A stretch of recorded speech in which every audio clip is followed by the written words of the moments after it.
Du coup, j'ai retrouvé mes petites équations, donc je les ai toutes les trois écrites. Donc en fait, dans la comparaison, c'est juste qu'on va regarder comment on peut évaluer plus tard, comment on peut évaluer sur les semaines qui arrivent.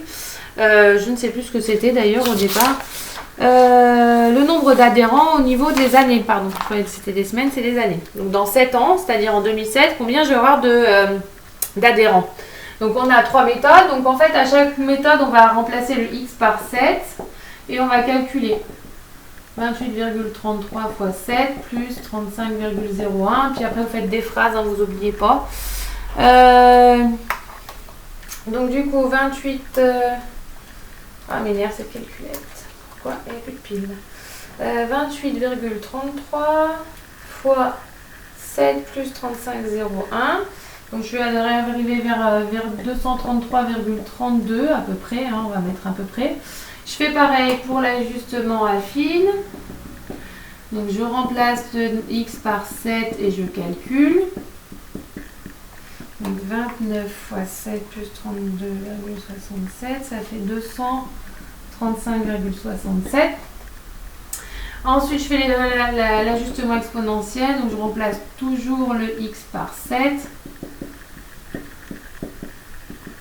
Ok, 57,05 exponentielle de 0,22 fois 7, où je trouve à peu près 266,11. J'écris très mal. Voilà. Et ensuite, la question 2, donc ça c'est la question 1. La question 2, ils vont nous dire, en vrai, en 2007, on a eu 280 adhérents. Donc celle qui s'y rapproche le plus, c'est la dernière. Donc laquelle semble le plus pertinent. L'ajustement exponentiel s'avère le plus...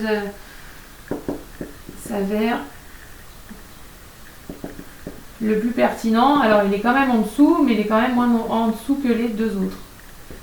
Le plus pertinent. Voilà.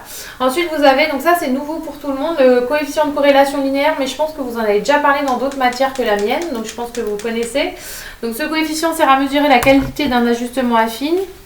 On le détermine à l'aide de la calculatrice ou d'un autre ajustement, parce que du coup on a aussi l'ajustement exponentiel. On le détermine à l'aide de la calculatrice, donc vous avez le coefficient de corrélation qui est entre moins 1 et 1. Plus le coefficient de régression linéaire est proche de 1 en valeur absolue, que ce soit moins 1 ou 1, meilleur est l'ajustement linéaire. D'accord ? Donc lorsque R est égal à plus ou moins 1, la droite de régression passe par tous les points du nuage qui sont donc alignés.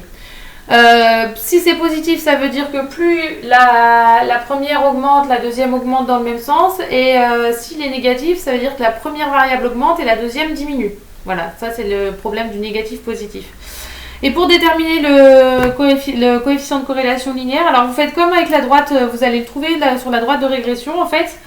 Donc comme on a fait pour les droites de régression, ma calculette n'a plus de pile, c'est carrément pénible. Donc par exemple, si je veux calculer... alors on va calculer le coefficient de corrélation linéaire d'ajustement affine. Donc j'ai encore toutes mes valeurs que j'ai calculées en affine et en exponentielle. Donc je vais faire ça et ajustement exponentiel.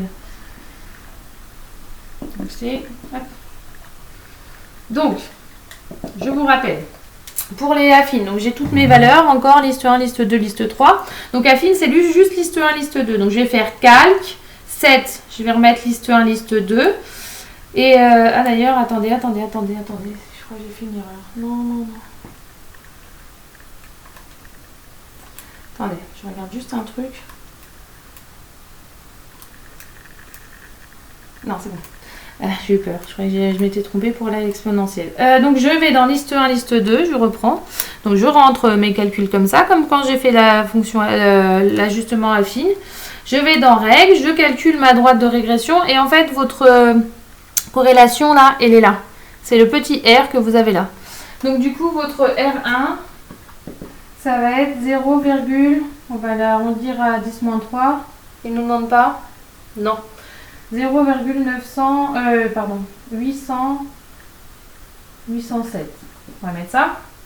Et on va faire pareil avec l'ajustement exponentiel. Donc pareil que tout à l'heure, on va changer dans 7. On va mettre liste 1, liste 3. Pour bien que ça nous fasse le bon truc. D'accord. Et donc du coup, je vais avoir une corrélation, pardon, j'ai fait la droite linéaire et je ne vous ai pas montré. Ça sera 0,999 si j'arrondis à 10-3. Donc du coup, ben, le plus proche de 1, ça va être R2. Donc ça veut dire que l'ajustement exponentiel est le plus juste. Donc l'ajustement exponentiel est le plus juste. Ah, d'ailleurs, j'ai mis un ajustement avec 2 LE, c'est pas mal. Exponentiel est le plus juste. Donc ça, c'est juste avec la calculette. C'est juste la nouveauté, c'est cette partie-là qui est la nouveauté pour les terminales STL. Tout le reste, vous savez comment ça marche. Donc voilà, c'est tout. Et donc ça veut dire, bah là, c'est très très proche du 1. Ça veut dire que les points vont être vraiment très très alignés. Alors là, c'est pas si mauvais que ça. Hein. 0,987, c'était pas mal déjà. Mais là, c'est vraiment très aligné. Et donc plus le nombre d'années va, ce qui est logique, plus les nombres d'années va pas poursuivre, plus le nombre d'adhérents va être grand. Voilà, bah, je vous souhaite une bonne fin de journée. Ce sera la dernière vidéo de cours. N'hésitez pas à me poser des questions si jamais vous en avez. Et je vous souhaite un bon confinement et je vous souhaite bon courage.